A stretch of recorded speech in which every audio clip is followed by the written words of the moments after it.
just because you're doing a lot more, it doesn't mean you're getting a lot more done. I want to talk about productivity in today's video. For many years, I thought I was progressing towards my goals because I was putting in a lot of hours. But in reality, when I reflect on the work that I was doing, I wasn't being productive. A lot of us are fooled into believing that, oh yeah, man, I've been up since 4 a.m. and I'm grinding. But in reality, you don't need to put in as many hours as you think you do to progress towards your goals. Now, I know you've probably heard the cliche saying, work smart, not hard. But I'm a believer that you do both. You work smart and hard. But I think there was a study done many years ago that said that beyond 4 hours of intensive work, productivity just tanks. And you end up distracted, picking up your phone, looking at Instagram, and it's very hard to stay switched on for 8 hours.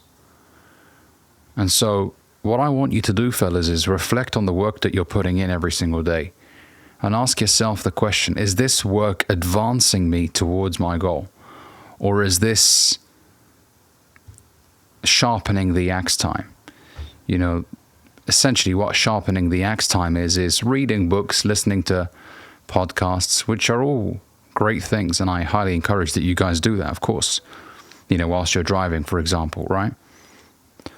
But there are activities that lead to growth. For example, if you want to be a YouTuber, the most important activity for you to engage in is uploading videos consistently. Recording and uploading, recording and uploading, recording and uploading. Anything else is just sharpening the axe time. Right? It is. Reading books can often delude us into feeling like we're taking action, when all we're doing is just reading book. Right? All we're doing is looking at pages. And in reality, we only retain about 10% of the information from a book that we read once, which is why it's important to read a book several times for the philosophies and the ideas to really be ingrained in your mind. But think about the activities that lead to growth in your field. What are they? The 80-20 principle suggests that you spend 80% of your time on the activities that lead to growth and 20% of your time on the lesser important activities, shall we say, right? Such as sharpening the axe.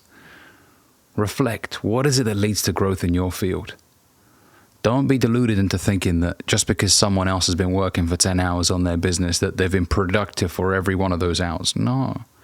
And please do not sacrifice sleep as well. Sleep is absolutely important. It really is, because you're not your most optimum self when you've only slept 3-4 hours. Imagine, guys, I used to sleep like 4 hours a day back when I was like 23. And I would kid myself into believing that, man, I'm ahead of most people. But in reality, I felt like death every single day. I had a couple of near misses when I was driving because I was just zoning out. I was so tired. And if you would have asked me, Ali, were you productive in those days where you woke up at 4 a.m. and you went to sleep at midnight? I would say absolutely not. Because I would just be yawning all day. And I felt so weak. And obviously it affects your testosterone as well. If you're not sleeping enough, you're not producing enough testosterone. Right? Every aspect of my life suffered. And I wasn't as creative. Ideas didn't come to me as easily. I wasn't as decisive. Right? Because I was lacking sleep. I was lacking energy. Don't give me the, well, Ali, I only need 4 hours. Get your 8. I mean, listen, it's not a competition here on who can do the most with the least amount of hours. Get your sleep. Because you'll feel stronger. Your libido will be higher. I mean, this is one of the dangers of not sleeping enough, guys. Your libido tanks. It really does. Which is never a good thing. Right? Because you want to harness that sexual energy and direct it towards your goals. So listen. Review your work. Get a journal. For those of you guys that still haven't bought a journal, what are you doing? The good thing about a journal is it keeps you in check. It allows you to identify what's holding you back and fix it early. Because if you keep making the same mistake again and again and again, you're going to hold yourself back potentially a year, 2 years, 3 years. When you know what the problem is, you're able to at least start addressing it. And the first step to change is self-awareness, right? It's being aware of what's holding you back. And I know a lot of guys have a misconception about journaling. They think it's corny. Oh yeah, well, I'm going to write down my feelings. That's how I used to see it.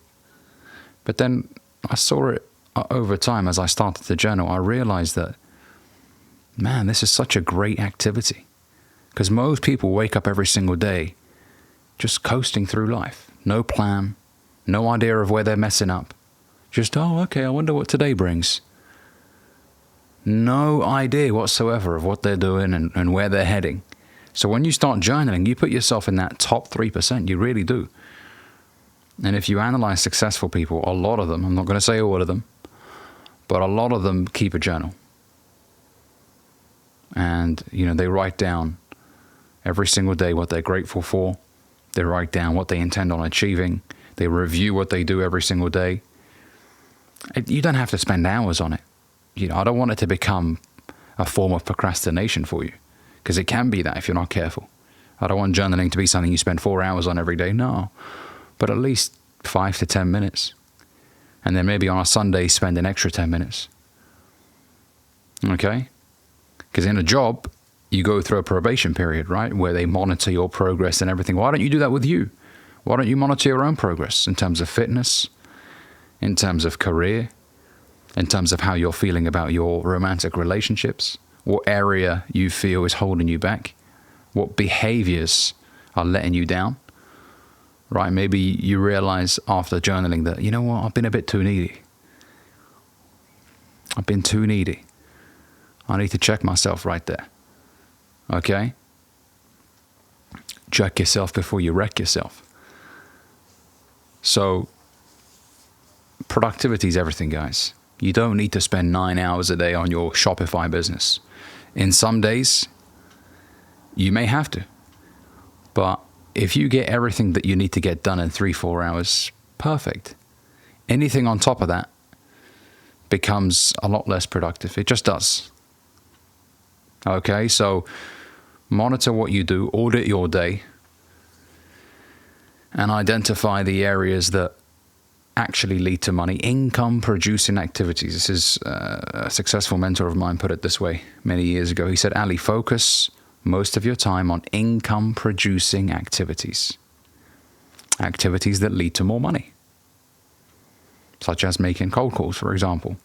Reaching out to people via email. Posting videos. Right? Those activities.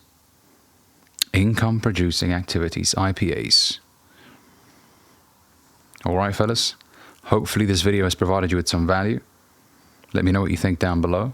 Make sure you give this video a like. And if you're new here, consider subscribing. I'll see you guys in the next one.